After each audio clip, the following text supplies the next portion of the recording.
Prapit ketiga Roy Suryo, namun ditolak. Kalau abang udah memprediksi ini atau belum sih sebelumnya?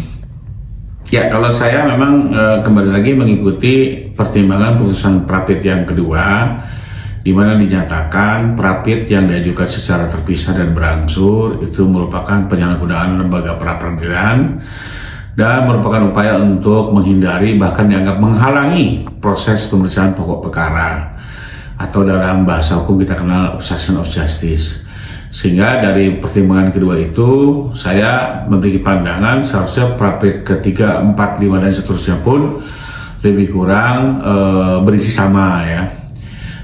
Karena kan kembali lagi sebenarnya kalau sudah ada pertimbangan seperti itu tapi masih diajukan pra-peradilan, menurut saya semacam pembangkangan terhadap putusan Prapit kedua yang sudah ada. Tapi ya kami tetap menghargai lah upaya hukum yang dilakukan oleh Pak Roy dan kawan-kawan, sekalipun kita sangat menyayangkan karena dengan dilakukannya terus pra-peradilan maka pemeriksaan pokok perkara ini terhambat. Di sisi lain sebenarnya saya mengharapkan Pengadilan Negeri Jakarta Timur segera bersikap untuk memulai persidangan.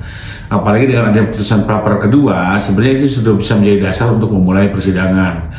Karena kalau ini terus ditunggu, ini bisa menjadi sebuah presiden buruk. Contohnya adalah misalnya dalam perkara-perkara yang ada penahanan, Mbak. Kita ketahui penahanan pengadilan itu pada saat berkas dilimpahkan oleh jaksa ke pengadilan, maka pada saat itu perkara-perkara yang dalam penahanan ya, itu hak kewenangan penahanannya langsung berpindah ke pengadilan negeri. Hakim pengadilan negeri itu hanya bisa menahan maksimal 3 bulan. Bayangkan ternyata pemeriksaan pokok perkara tidak berlangsung, kayak hari ini Pak Roy itu kan sudah hampir sebulan lebih.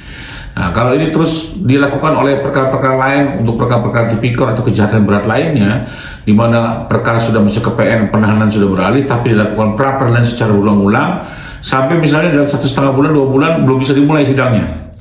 Nah, ini akibatnya apa? Pada saat dimulai sidang baru berjalan sebulan, masa penahanan sudah habis, sehingga nanti akan banyak orang bebas demi hukum. Ini yang buat kami adalah perlu menjadi perhatian, karena ini kan KUHP baru, jangan sampai dalam prakteknya justru disalahgunakan, dan ini akan membuat nanti banyak pelaku-pelaku kejahatan yang seharusnya dalam penahanan justru terbebas hanya gara-gara masa penahanan habis karena pemeriksaan pokok perkara tidak kunjung berjalan. Karena apa? Karena pra-peradilan secara berulang-ulang. Jadi menurut saya ini perlu segera ditegakkan ketentuan pasal 163 ayat 1 huruf G. Karena sebenarnya sudah diatur pra-peradilan yang bisa diperiksa itu manakala diajukan di tingkat penyidikan atau penuntutan.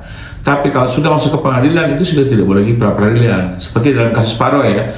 Sebenarnya untuk pra-peradilan pertama itu jelas didaftarkan perkara belum masuk ke pengadilan. Tapi untuk pra-peradilan kedua, apalagi sampai yang keempat, itu sudah jelas perkara sudah didaftarkan di pengadilan. Ini yang kalau terus diperiksa maka kembali lagi akan terjadi penyalahgunaan lembaga pra-peradilan, dan ini bisa disalahgunakan dalam perkara-perkara yang seharusnya ada penahanan. Namun berita buruknya ternyata Roy Suryo sudah menyiapkan Prapit keempat, bahkan sudah menyiapkan proposal kelima gitu Bang. Betul. Jadi kemarin juga saya bertemu dengan salah satu pengacaranya Pak Gofur gitu ya, di sebuah TV lain. Dinyatakan juga Prapit keempat sudah didaftarkan, bahkan disiapkan Prapit kelima. Nah, kembali lagi ya kita menghargai lah itu sebagai bentuk kreativitas tim pengacara ya. Tapi kata kunci di sini adalah hakim yang harus tegas, berwibawa, menjaga kewibawan hukum, menegakkan ketentuan hukum acara. Artinya apa? Selain hakim praper juga sudah mengambil keputusan yang konsisten, kita harapkan hakim PN Jakarta Timur yang memeriksa pokok perkara segera bersikap.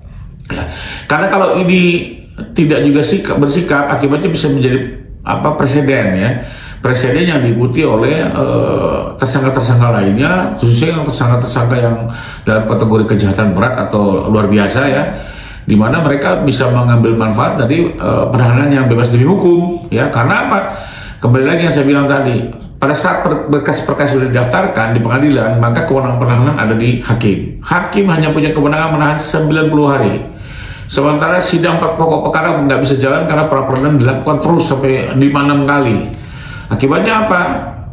Baru pemeriksaan berjalan 1 bulan sudah harus dibebaskan demi hukum karena apa? Sudah berakhir masa penahanan. Nah, ini kan menurut saya perlu menjadi perhatian bersama, termasuk tim 9 yang menyusun KUHP itu sendiri ya, mewakili institusi terkait ini, mereka yang tahu betul bagaimana perumusan ini dan tujuannya, sehingga kalau dalam praktek terjadi penyalahgunaan, apalagi keluar dari tujuan awal penguatan lembaga peradilan, ini perlu segera diluruskan, terutama bagi hakim-hakim pokok perkara agar tidak ragu memulai persidangan manakala sudah ada putusan pra-pra yang menyatakan pra-pra ini tidak dapat diterima, artinya atau ditolak ya, sehingga seharusnya hakim pokok perkara segera memanggil para pihak untuk dimulai persidangan. Abang sebagai pihak Pak Jokowi ini kan sangat merugikan tentunya ya, apalagi jadinya untuk masuk ke pokok perkara sangat tertunda ya Bang. Bahkan nanti bisa bebas demi hukum yang tadi seperti Abang bilang. Ini melihat ini gimana Bang, banyak rugi waktu, rugi melihat ini bertele-tele juga gitu Bang. Ya pada intinya gini, kalau kami kan sebenarnya dari awal ingin perkara ini segera tuntas. Karena dengan tuntas ini nanti kita harapan kita adalah persoalan ijazah ini selesai, akan diverifikasi dan diberikan satu kepastian terhadap keberadaan ijazah ini. Lalu kedua, Pak Jokowi juga kami harapkan bisa dipulihkan nama baiknya. Dan kembali lagi biar isu ini selesai lah ya. Kita ini sudah cukup lama, setahun lebih bising di dunia media sosial untuk membahas ini. Yang sebenarnya dari Pak Jokowi sudah clear and clear, ijazah ini dia peroleh secara sah dari UGM ya. Nah tinggal kita harapkan sebuah putusan pengadilan yang bisa mengambil keputusan final.